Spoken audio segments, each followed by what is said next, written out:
এই হলুদ কালারের মার্কিন যুক্ত এলাকায় আমাদের সম্পূর্ণ অফিসিয়াল ডিটেলসটাকে রাখা আছে। ইউনিভার্সিটির নাম, আমাদের সেমিস্টার, সেই সঙ্গে মেজর এবং এসএসসি পেপার এডুকেশন সেই সাবজেক্টটা লেখা রয়েছে। আমাদের অফিসিয়াল যোগাযোগ নম্বর লেখা রয়েছে। প্রথম সেমিস্টার সুসম্পন্ন হয়ে যাওয়ার পরে তোমরা এই নম্বরই যোগাযোগ করে সেকেন্ড সেমিস্টারের শুরু থেকেই তোমরা তোমাদের সাবজেক্টগুলোর 100% কমনযোগ্য নোটপত্রগুলো সংগ্রহ করে তোমরা তোমাদের প্রস্তুতিটা জোর কদমে নিতে পারবে। আর এটা হচ্ছে লাস্ট মিনিট সাজেশন, অর্থাৎ শেষ মুহূর্তের প্রস্তুতি। হোয়াটসঅ্যাপ গ্রুপ লিঙ্ক আজকের এই ভিডিওটির ডেসক্রিপশন বক্সে। প্রথমে আমরা মেজর পেপার সম্পর্কে আলোচনা করব। মেজর পেপার এডুকেশনাল ফিলোসফির প্রথম পার্ট, মেজর পেপারের কোর্স কোড তোমরা এখান থেকে দেখে নাও। আমরা আজকে 15খানা কোশ্চেন আলোচনা করব। এই 15খানা কোশ্চেন শেষ মুহূর্তের প্রস্তুতি হিসেবে তোমাদের প্র্যাকটিস করতে হবে, যেগুলো 5, 10 উভয় নম্বরের জন্যই পরীক্ষায় আসতে পারে। নেক্সট ক্লাসে 2 নম্বরের কোশ্চেনগুলো আমরা দেওয়ার চেষ্টা করব উইথ অ্যান্সার, অর্থাৎ উত্তর সহকারে। এবার কেউ যদি মনে করো এতগুলো কোশ্চেন পড়তে হবে, আরে বাবা সিলেবাসটাই অনেক, আমরা চাইলে 10টা কোশ্চেনও দিতে পারি, কিন্তু আমরা সেই বিভ্রান্তিকর সাজেশন এই কারণে দেই না, কারণ কোনো কারণবশত হয়তো যদি ব্যতিক্রম হয়ে যায় তাহলে তোমাদের পুরো একটা সেমিস্টারের পরিশ্রম কিন্তু মাটি হয়ে যাবে। সেই বিষয়গুলো চিন্তা ভাবনা করেই কিন্তু এই সাজেশনটা তৈরি করা। তো চলো কোশ্চেনগুলোকে দেখে নিচ্ছি। প্রথম যে কোশ্চেন, শিক্ষার অর্থ প্রকৃতি সংক্ষেপে আলোচনা করো। এটাই 10 নম্বরের জন্য পড়তে পারবে। শিক্ষার প্রধান কার্যাবলী, শিক্ষার উপাদানসমূহ, শিক্ষার ব্যক্তিকেন্দ্রিক লক্ষ্য। এই 4টা কোশ্চেন আমরা প্রথম অধ্যায় থেকে রেখেছি। তার মধ্যে প্রথম কোশ্চেনটা 5 এবং 10 উভয় নম্বরের জন্য আসতে পারে। শিক্ষা দর্শনের মানে ফিলোসফি অফ এডুকেশনের অর্থ পরিধি পড়বে, শিক্ষা ও দর্শনের সম্পর্ক, সাংখ্য দর্শনের মৌলিক বৈশিষ্ট্য ও শিক্ষাগত তাৎপর্য, বৌদ্ধ দর্শনের নৈতিক দিক ও শিক্ষাগত প্রভাব, সংক্ষেপে চারবাক দর্শনের শিক্ষাগত দৃষ্টিভঙ্গি। আর তারপরে আমরা যদি পরবর্তী দুটো চ্যাপ্টারে আসি, শিশুকেন্দ্রিক শিক্ষার অর্থ এটা পড়তে হচ্ছে। আধুনিক শিশুকেন্দ্রিক শিক্ষার লক্ষ্যসমূহ পড়তে হবে। জীবনকেন্দ্রিক শিক্ষার বৈশিষ্ট্য গুরুত্ব পড়তে হচ্ছে। শিক্ষায় শৃঙ্খলার প্রয়োজনীয়তা, আত্মশৃঙ্খলার ধারণা, মুক্ত শৃঙ্খলা বলতে কী বোঝায়। এগুলো স্পেশালি 5 নম্বরের জন্য তৈরি করা। কিছু কোশ্চেন 10 নম্বরের জন্য আসতে পারে অবশ্যই। তো এই কোশ্চেনগুলোকে তোমাদের ভালো করে প্র্যাকটিস করে যাওয়া উচিত। তবে যে কোশ্চেনের শেষে স্টার চিহ্ন বেশি, শুধু সেই কোশ্চেনগুলো পড়লেও কিন্তু যথেষ্ট।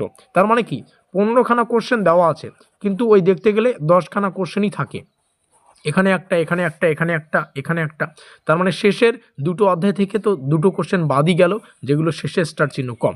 তো যাই হোক, পড়তে হবে সবগুলোই, কারণ প্রত্যেকটা কোশ্চেন আমরা পরীক্ষা নিরীক্ষা করে তৈরি করেছি।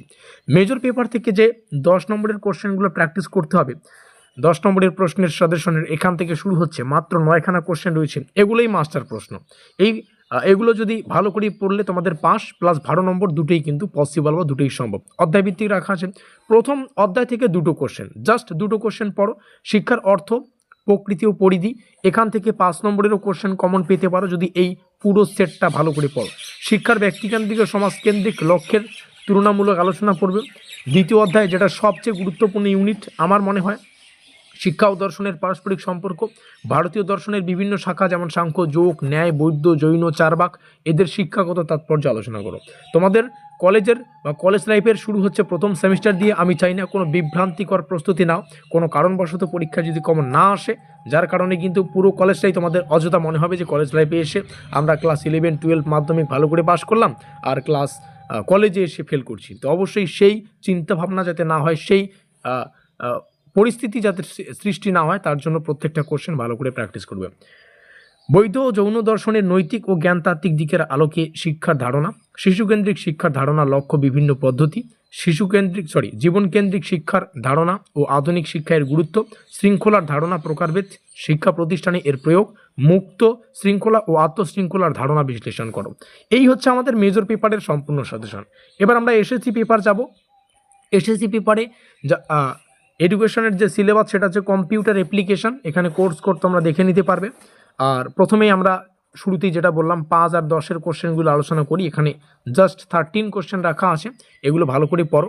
এমএস ওয়ার্ড এর শিক্ষাগত ব্যবহারগুলো সংক্ষেপে আলোচনা করে, এটা প্রথম কোশ্চেন। তারপরে শিক্ষাক্ষেত্রে এমএস পাওয়ার পয়েন্ট যেটা রয়েছে এর গুরুত্ব পড়বে। এমএস এক্সেল কি শিক্ষাক্ষেত্রে ব্যবহার, তথ্য ও যোগাযোগ প্রযুক্তি মানে আইসিটি এর ধারণা, ডিজিটাল ডিভাইস বলতে কি বোঝায়, এগুলো 2 নম্বরেরও কোশ্চেন কিন্তু এখান থেকে কিছু পেয়ে যাবে, ঠিক আছে। বিদ্যালয়ে আইসিটি সংযোগের প্রধান চ্যালেঞ্জগুলো, স্কুল শিক্ষায় আইসিটি নীতির প্রধান উদ্দেশ্যগুলো।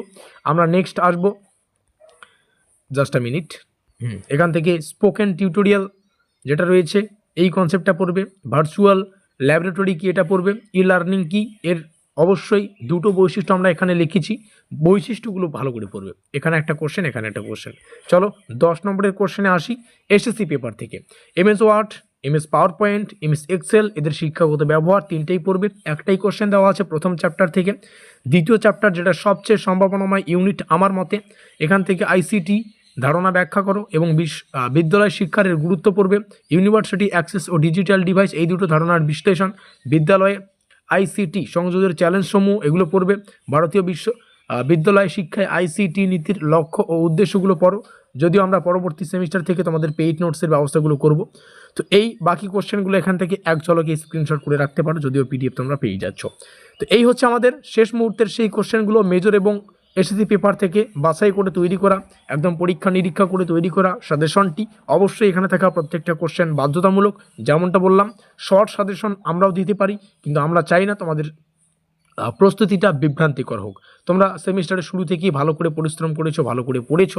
তো আশা করি এই কোশ্চেনগুলো পড়েছো। যে দুই একটা কোশ্চেন বাদ পড়ে গিয়েছে, তোমরা পড়োনি, এর আগে কখনো শোনোনি নাম, এখন একটু প্র্যাকটিস করে নিও। দেখা হচ্ছে পরবর্তী ক্লাসে। এই নম্বরটা সেভ করে রাখবে, কোনো অসুবিধা হলে এখানে যোগাযোগ করবে।